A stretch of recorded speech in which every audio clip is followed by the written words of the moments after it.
Good evening. Welcome again to Parent-School Partnership Series. We're looking at today at child protection and safeguarding, the role of parents and the role of school. This is part 2. We actually explored this topic last week, and we had Mr. Anderson and Mrs. Shade Fadipe online, and they were able to do justice to this topic, but then we couldn't exhaust it because it's extensive and we need to look into it again today. We're looking at what exactly, we have looked at child protection, we have looked at how we could keep our children safe at home. Today, we are going to be looking at child abuse. We're going to specifically look at child abuse. We're going to be watching some videos of what is happening. You're going to tell me if that is an abuse or if it's not an abuse. We're going to be looking at children's rights. And then you tell me if what we see is actually a breach of children's rights or not. According to, I recently became a child protection officer, yippee, and I pledged to protect, to educate, and enforce the rights of a child faithfully, honestly, and loyally. So help me God. That was my pledge, to protect, to educate, and enforce the rights of a child faithfully, honestly, and loyally. So help me God. So if I've made this pledge, how can I ensure that this pledge is fulfilled? How can I make sure that I'm following through with it? We looked again at the child protections. I saw at the back of the slip, it says there are 10 basic rights to a child. And I want to find out if we are all on all platforms so that it's easier. Just give me a minute. But before we go ahead, I have Mrs. Fadipe here. She's going to say hello to you. And like I said, she's a children author. She's a consultant. She's a coach. She's an educationist and based in the United Kingdom and doing a massive work in Nigeria. So welcome, Mrs. Shade Fadipe. You want to say a word to us? Hello, everybody. Good to be here again.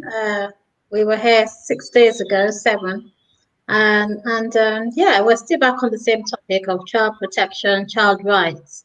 And I'm happy to dialogue with you and express my opinion. Thank you. Good to have you. We have Mr. Anderson.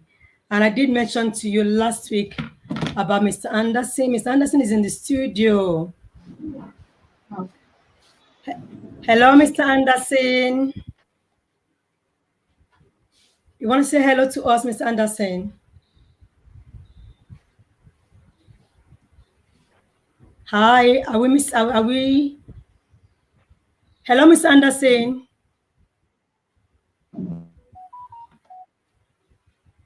I hope we don't have this network issue again. I really hope we don't have this network issue. But before we go ahead, I would like us to watch this film together. It says, Stolen Childhood. Is there anything I can do to the laptop?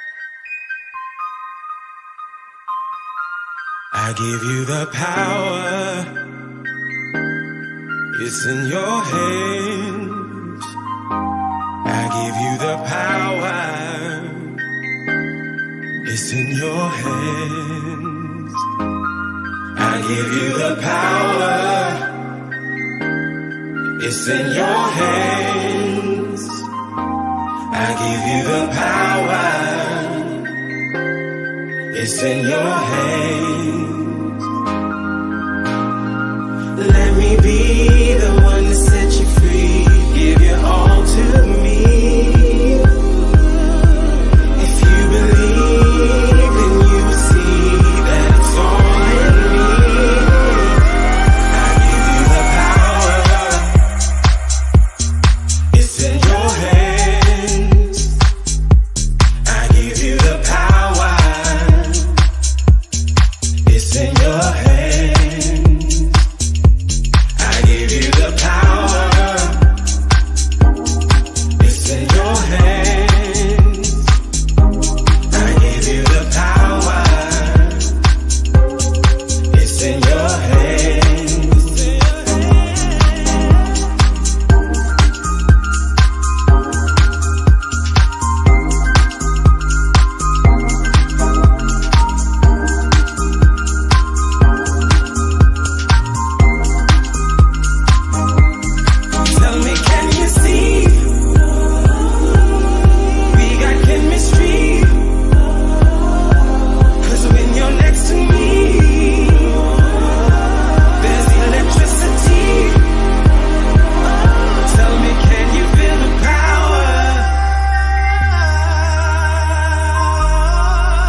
Okay, can I go ahead? Yes, you can go ahead. Support child rights. You watch the I wanna go video. by. How can we support child rights? How can we support child rights? Mr. Anderson is with us. Mr. Anderson, how can we support child rights? While they are watching this thing, somebody should give me the phone. Are you ready, Mr. Anderson? How can we, you watch the video, Mr. D, and it's quite pathetic. 3 out of every 4 girls are married in Nigeria. This data, sometimes when you hear it, it looks as if it's not here. How can we bring, what can we do about this? 3 out of every girl married out in Nigeria. There is a high rate of 12 million Nigerian marry every year. Can you hear me? Mr. Anderson, what is your contribution?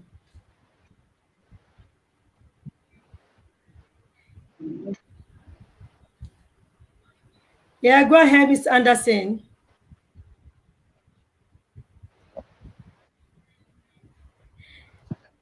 Wherever Mr. Anderson is, we had this last week. I think we have a very poor network there, but then we have to continue the conversation. You saw that video. Is a call.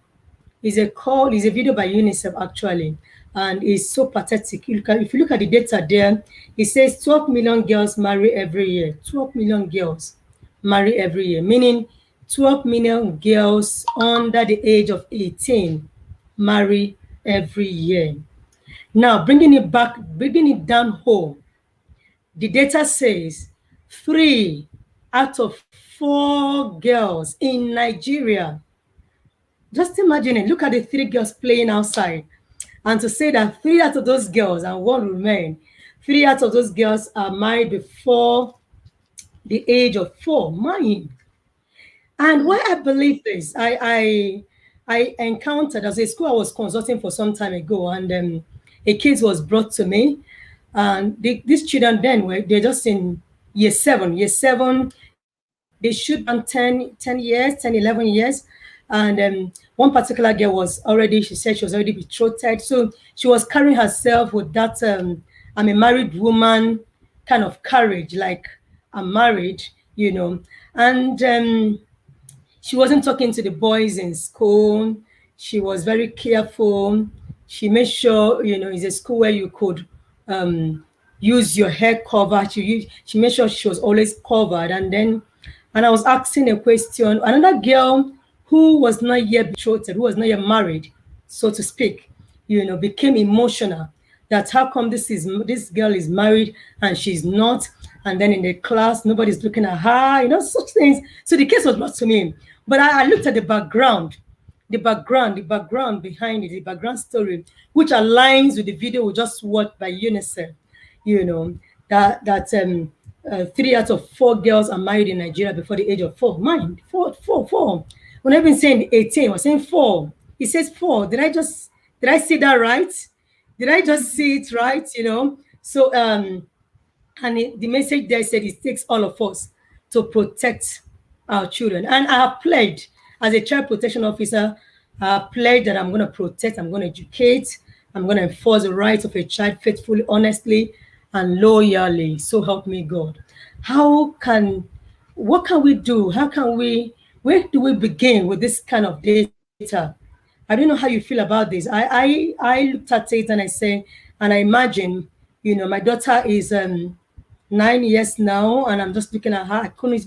I can't imagine it for my daughter. Then I'm just imagining a child younger than my daughter being married out. And is that not a breach of the rights of a child? What do you think about it, Mrs. Fadipe? Well, there's so many dimensions to this, and the first being the mindset of an adult who willingly gives a child away in marriage.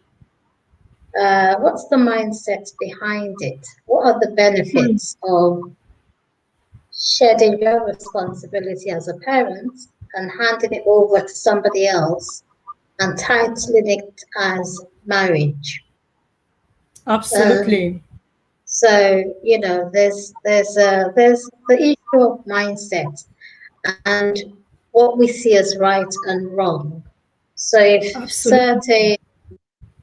if a major population within the nation believes that they're doing the right thing in giving their child away, under the pretense that she would not be defiled unto a certain age, because that's what they say. They say, yeah, we've betrothed her. It doesn't mean that she's having intercourse with her future husband. That's really you're relinquishing your responsibility as a parent. And who's going to challenge such people? We have the Sharia, we have the court of law, and people can hide under certain disguises. I think what I liked about the video, though, is the empowerment of the girl child. Absolutely. Once somebody is empowered, it doesn't really matter, because I could be in prison and be empowered, because it's a mindset thing. I could know that, yes, I have been given away to marriage, unfortunately, but I'm not actually married. I haven't sold my soul out. The sun will shine. I'm in this situation, but the sun will shine. It's about mindset. But where do we begin from? It's about mindset. Where do we begin from? How do we start to empower our girls? Because this is not a boy issue. Boys are not given away in marriage early. This is a girl issue. How do we empower the girl It is child? a girl issue. How do we empower a girl And I child? think, and every opportunity should be utilized. You know, in schools, I think we should talk more to our girl children and as in the girl child, and empower, just like you said, empower the girl child, and also educate parents. Use forums of for parenting, PTA forum, call it meet and greet, call it parents platform, call it parents night, dinners, lunch, whatever it takes, to talk to these parents and also change their mindset so that it will go around, it will go, they can pass that message around. And then I think those who are more vulnerable are those who are in very rural areas who may not have even access to education. I was looking at the rights of a child, and I'm going to tell us the 10 basic rights of the child. When I was giving my training as a child protection officer, there are different rights of a child, but these are the 10 basic rights of a child. It says right to life. So the child has a right to life. So that's a message for those who get rid of children at any stage of their life. Once a child starts breathing, be it inside here or outside, that child has a right to life. It's also a message to those, you see what is happening, adoption and children, and you are looking for children and all of that, but children have a right to life. Right to identity, such as name and nationality. Right to privacy. Right to privacy. Right to freedom of association and peaceful assembly. Freedom of expression, conscience, and religion. Protection from discrimination. Right to leisure, recreation, and cultural activities. Right to good health. Right to good health. And when I came across right to good health, I looked at this data by UNICEF that every 3 in 4 girls. I remember when I worked in Niger State, I realized the number of girls who go through VVF, and I know that is not giving the children. That is actually hampering the child's right and then the child's health. But then this is broad because it also means providing health amenities for children, but then also keeping them healthy. And then right to basic education. Right to basic education. The video that we watched last week, you heard it, how many children are out of school in Nigeria. It's alarming. We're going to play that video at some point too. So right to basic education, protection from all forms of inhuman treatment. Protection from all forms of inhuman treatment. There was a time, and that's what brings us to abuse, child abuse. We should be protecting these children from every form of inhuman treatment. And child abuse is a violence against, it can be physical.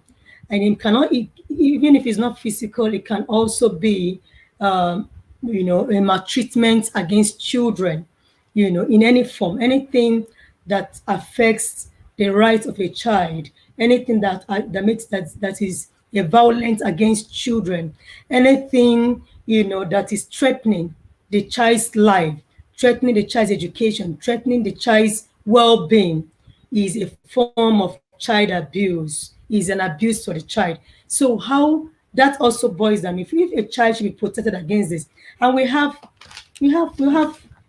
the Child Rights Act. We have it here. We have the Child Rights Act, which is meant to guide our practice as states, as in culture in Nigeria. So I don't know why this is, and I don't know why we're having this alarming data, but I think we have Mr. Achibong, who is in the field back. Hello, Mr. Achibong, are you here now? Can you hear me? Hi, Mr. Achibong.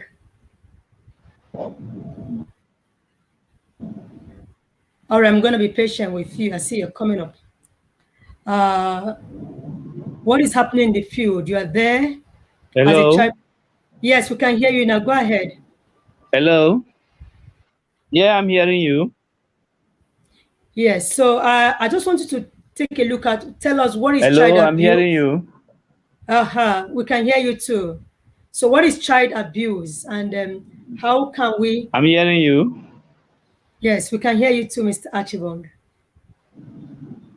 If you're hearing me, let me go ahead and talk about the Child Rights Act as you're mentioning it.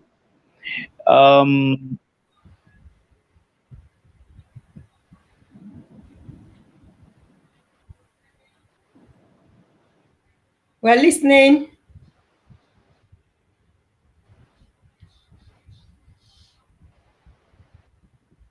Okay, let me just go ahead. I don't know if it's breaking, but let me just go ahead and talk about the Child Rights Act, and just to let us understand that the act is just the law that incorporates all the rights and responsibilities of children, and it's the law that provides for the protection and care of the Nigerian child in one single legislation.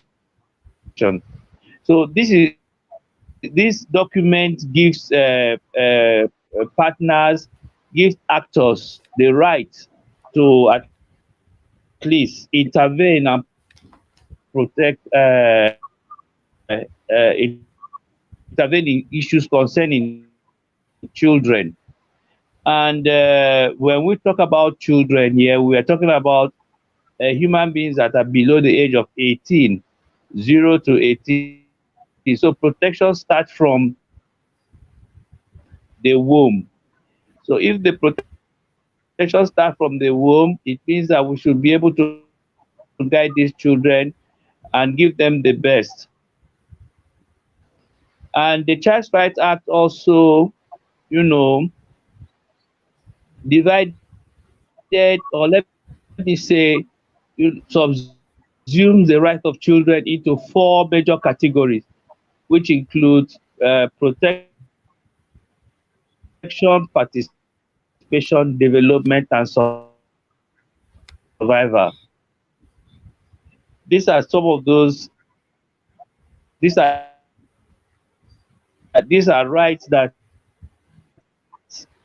every day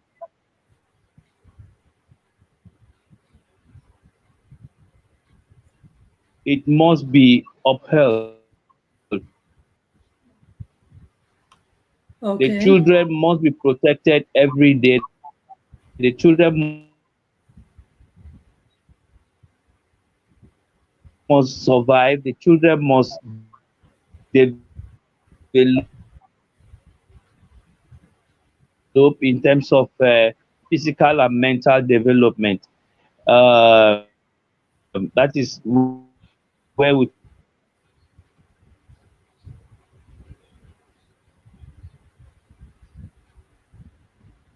talk about Okay. education. Then the children must also participate. We must try to see that for everything that we are doing that concerns children, children should also be. If you look at home, everybody, I will analyze it for you to understand and see where we have failed. However, the Child Rights Act, has some basic rights of children, like right to life, right to um, education,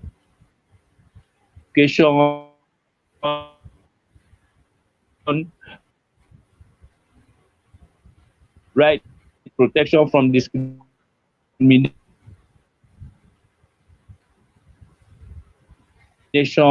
right to good health, right to privacy, free and compulsory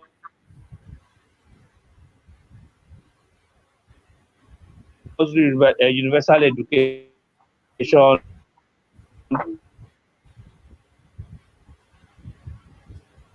right to life, right to identity. All these rights are, for the children.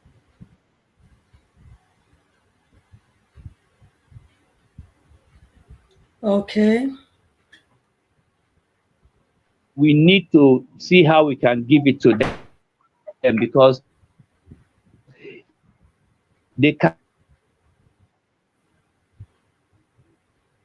cannot actually stand up to fight for their rights. They need people that will fight for their rights. That is why me and you, we are there to make sure that these children get their right. Absolutely. Mr. Anderson, you're breaking, but we're just trying to hear you because I know you have a lot to share, being somebody who is an expert in the field and working with policymakers to ensure that these children get their right. Unfortunately, you're breaking, but Are I you want to go following? quickly. Yes, I want to ask a question, Mr. Anderson. Are you listening, Mr. Anderson? Are you? Am I? Hello? Are you? As I said before,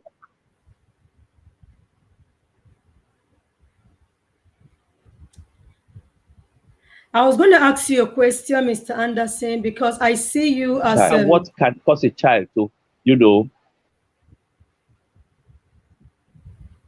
what can cause a I told child you that to. there are everybody hands must be on deck. We have partners.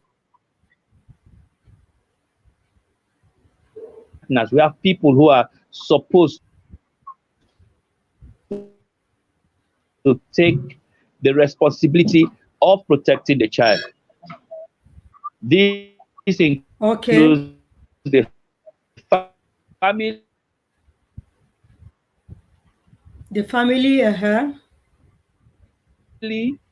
the community,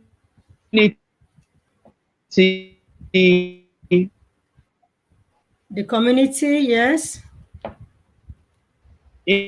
institutions, government, and international organizations. If you look at the Nigerian situation and what is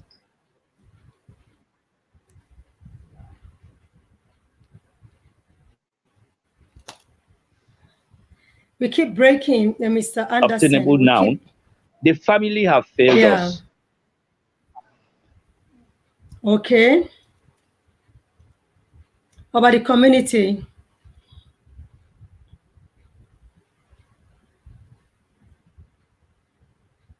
Out from the family. So I think you are leaving your child with your with people that you know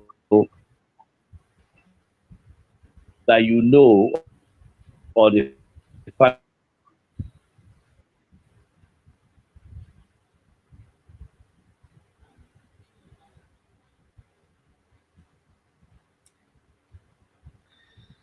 I must say that unfortunately, Mr. Anderson's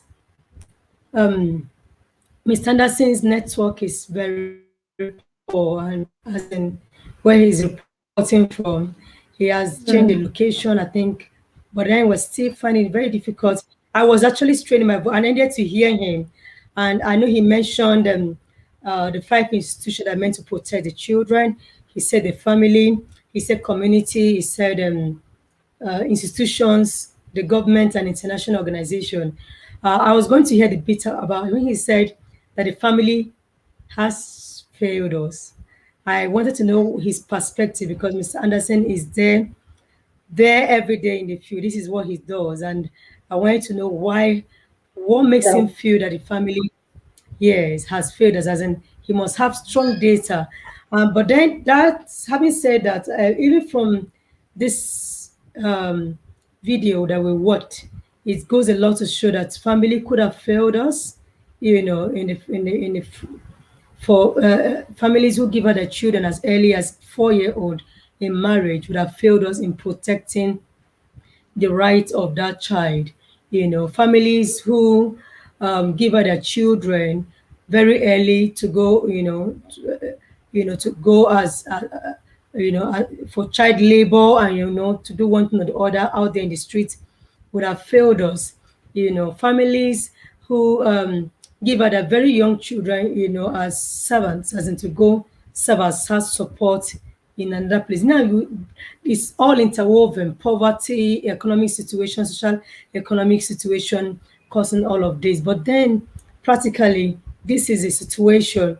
While we wait for Mr. Anderson to come back, and I hope he does come, I'm going to just show us this report by UNICEF also, and let's see. Highest rates of out-of-school children globally. UNICEF says that about 4 out of 10 primary school children are not accessing basic education. CGTN's Deji Badmus reports on the situation at one school on the outskirts of the capital, Abuja.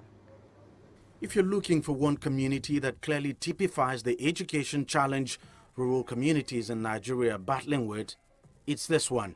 It's difficult to believe this is part of the country's federal capital territory, but Kaida community in the outskirts of Abuja actually is, and it's a vivid demonstration of why children in rural communities make up the bulk of the estimated 13 million out-of-school children in Nigeria.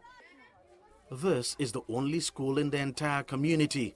It's an elementary school built by a missionary, and all 120 pupils that attend the school use this makeshift structure for their classroom.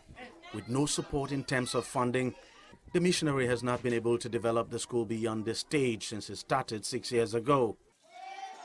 But the very poor state of the school has not in any way dampened the spirit of the pupils and their 4 teachers, some of whom walk over 10 kilometers every day to get to school. We need classes. We need chairs. We need more teachers.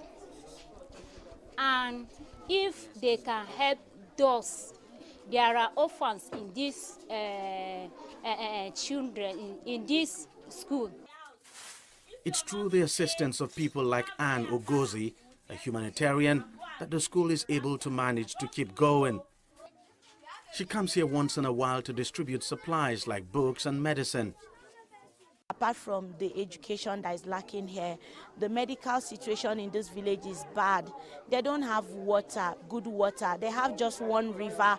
They bathe there they go to toilets there. They don't have a toilet in this village, and so people die of malaria and typhoid. So I'm donating those drugs to the health center so they can have drugs there for a while.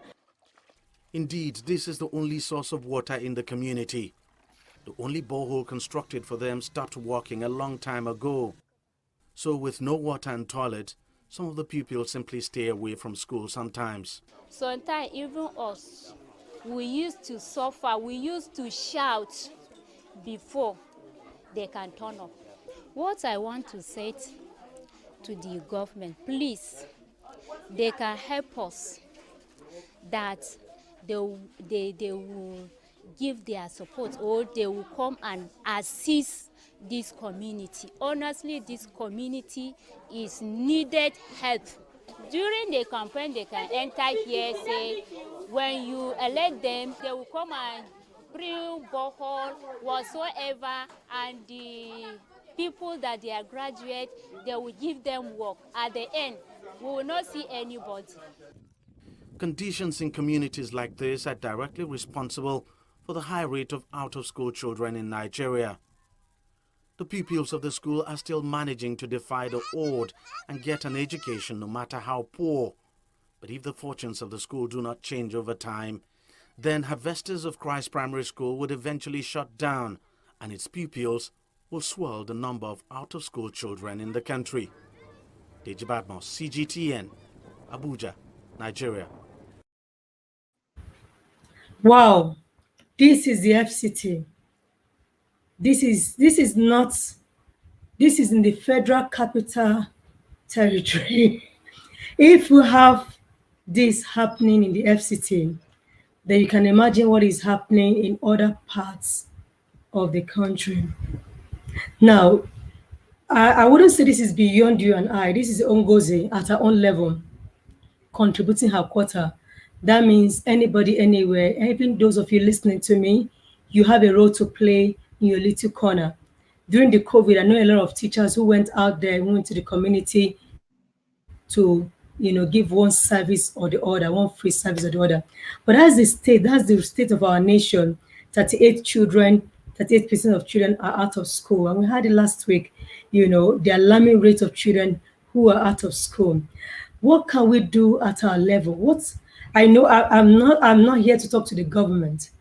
If they're listening, very good. But then at our level, at this grassroots, what can you and I do to salvage the situation? What can we do? I think this is one of the reasons. These are the communities that I saw when I started reading about Nigerian children, and I started writing books for the Nigerian child. This is my audience, and I have my plan. We need to empower our children. We don't empower them, they will fall prey to the mentality that they are little, next to nothing. But when children see themselves in literature, they begin to have another perspective to their lives. Okay. They begin to see that this is not the end of them, and that they can do better for themselves. Yes. So empowerment is key, whether it comes from the home or outside of the home. You'd see that my voice is cracking because I had the same effect when I walked into villages like Chukuku, the remote villages of FCT. It still has the same effect on me. I know the work that I did back then, but I think it breaks my heart to see that 10 years ahead and we're still back there. It's sad because it shows that we have no leadership. It shows that we have irresponsible governments. It shows that people are not thinking There's children. no social care Mm-hmm. available, because even in situations where parents can't afford to raise their children, there should be something in the kitty for every Nigerian child to thrive. Exactly. So when you bring things to me in this day and age, and you put me on the spot here, I know. it kind I of know. takes me back down 2016 and the work we did there, the transformational work that we did, not in the FCT, but in the suburbs of the Mm-hmm. FCT. Mm-hmm. And it just means that when we embark on projects, there needs to be sustainability. Needs to be sustained, well, we can't just do things. Yes, we were monitoring, we were going in. I used to be the woman with the little blue car, that delved into the suburbs. And the kids will run after my car, and I'll drop books, give them books with stories to them. But it needs to be sustainable. Whatever anyone does has to be sustainable. Yes. Because even if we empower people like the young lady that we saw, how do you know that it's not just a one-off? And after a month, that support is no longer there. Sometimes these things are like snapshots, because if they're consistent, there will be change. So when they're just snapshots, and then they're off, and so when we empower projects, they need to be sustainable. Absolutely. Absolutely. Sustainability is the key. How do we sustain this? Anybody can go and do one-off work, one-off projects. An individual cannot sustain this. It's not. I am not saying there's not rich somebody there who may be able to do this, but then it's not easy. The government needs to step in to ensure sustainability. So it's not just one of going, giving out books and all of that, but making sure. Look at 10 years ago, you were going to read stories to these children regularly. And now, after then, what happens? So government need to look into this. Government need to look into this. Okay, away from the government now, I just want us, as we wrap up this topic, to look in what it says, child protection and safeguarding, the role of parents and the role of the school. As we wrap up for the day, what are those roles that the parents need to put in place? What are those things that the school need to put in place to protect their children? This week now, this past week, we also heard that a school had children abducted in that school. What sort of protection? It now means that the school need to step up their games in terms of protecting physical protection and then protecting the children, because I can't imagine sending a child to school and then the next phone call you get or the next news you hear is that that child is no longer in school, but that child is being held by some people somewhere. Only God knows what is happening to those children emotionally, psychologically, even in their health, the feeding and all of that. It's a whole lot. And it will have, if you are to follow, if you are to do a research and follow these children 10 years down the line, 20 years down the line, this will certainly have an effect on those children, and this means we have not protected our children. We have not done what we ought to do. What are those basic things we can just do as parents? At least let's start with the parents. Then, what are the basic things we can do as school from grassroots? Just let's protect our children. We touched on it briefly last week when we talked about the kind of the way in which parents use social media, about where they are at a given point in time or what they're doing with their families. Sometimes we like to be flamboyant, or I wouldn't say we like to show off, but we just like to show that we're doing well. And so, these could be for family, for friends. And we forget that people are watching. with the evil-minded people that are watching, and we have to be careful about what we share, the kind of information we share on social media. We also have to be aware that I think that if a child is being abducted from school, there's a reason behind it. It doesn't just happen. Absolutely. Okay, it doesn't just happen. There's always a reason behind it. How are you living your life as a parent? Who have you offended? Who is after? What kind of deals have you done? What kind of contracts have you gotten yourself into? Are you living a double standard life? Are you saying one thing to your child, but you're doing something else that you can't share with your child? Are there things that your child should not see on your laptop, on your phone? Then you're living a double standard life, which can eventually backfire and affect your child's life. And so as parents, we need to be careful. We need to have clean hands. That's what I'd say. We need to have Very clean true. hands Very true. to keep your children safe. Don't think that things are going to be swept under the carpet because there's always somebody watching. Very true. And I think parents should also ensure, like we said last week, that the child support staff, domestic staff you have around you, you do a background check before you take them in. Your children should be your priority. You can't spend the whole day looking for money. Like I like the way you put it last week. You go seeking for gold, as in looking for money out there, and then you're not protecting. You lock up everything. But you're not lock your locking gold the away. channels where You lock your gold away. You lock your money you lock your away. gold away.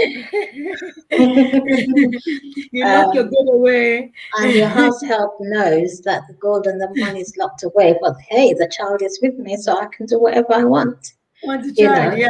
you already You showed see. that house help that you don't trust them with Okay. your wealth, with your material things, but you can try risk trusting your child with them. So you take a risk. So let's put those security cameras around the home. I think that is very helpful. Let's also try and do those background check, like we said, and then let's try to be available. Let's try to ask our children questions when we do come back from work. Let's try to make our time to have that one-on-one. I read an article some time ago, and it says 5 minutes per child. 5 minutes per child. If you have 6 children, just give them 5 minutes, as in just you and that child, so you can have a conversation, a fruitful conversation. That is how you get to know what is happening to the child. That is how you get to know what has gone wrong at school, what you can step into. That is where you get to know what is happening both at home and at school.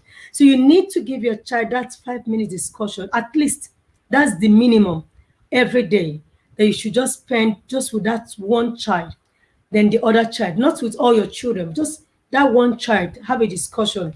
So it's important as a family that you do that. And then going to school, I think, I was just reflecting, school needs to tighten their borders, their entry levels, It's not just about Certainly. filling in forms to get into the Yeah. school, but make sure that also there's security cameras around the perimeter of the school. Make sure that the people that you've employed are not pedophiles. Do background check, call, ring, do something to find out that you have the right manpower in the school. Very important to keep the children safe. Ensure that you do training for your staff so that they know the limit. You can't have a child sent to school and then the teachers are physically abusing the child, slapping or pinching or bite or hitting the child. Those are the kind of information we get that is not good. Or you have to put your eyes down, as in put people in place, your manpower. So when children are going to the toilet, there's somebody watching and somebody out there to ensure that there's nothing happening in the toilet. They're being protected even while they're using the loo. No 2 children are going in and funny things happening in the toilet. We just need to keep our children safe. I don't know if you have any word for those at school. Everything you said, really. And I think that probably the one thing that I'd add will be their movement between home and school. So, Yes, it's yes, that's also a transitional process. absolutely. And anything can happen within that time. And so it's important that every single adult that is involved in your child's life is accountable to either to you or to the school authority. We don't take it for granted. I've seen parents who let their children go into cinemas just because they don't want to pay adult fare. You allow your child to go to film or something. There's tiny things that you could do that you think you're saving money, but you're probably putting your child at risk. And we just have to keep coming up with addressing the policy, going through your child protection policy with every single staff that comes on board, every single Yes, staff. the And the child thing about protection policy, and the thing Hmm. about policies is that I've actually found it's a good idea to share your policy with a potential employee before the employment interview, and that could be Mhm. part of your questions, your interview questions.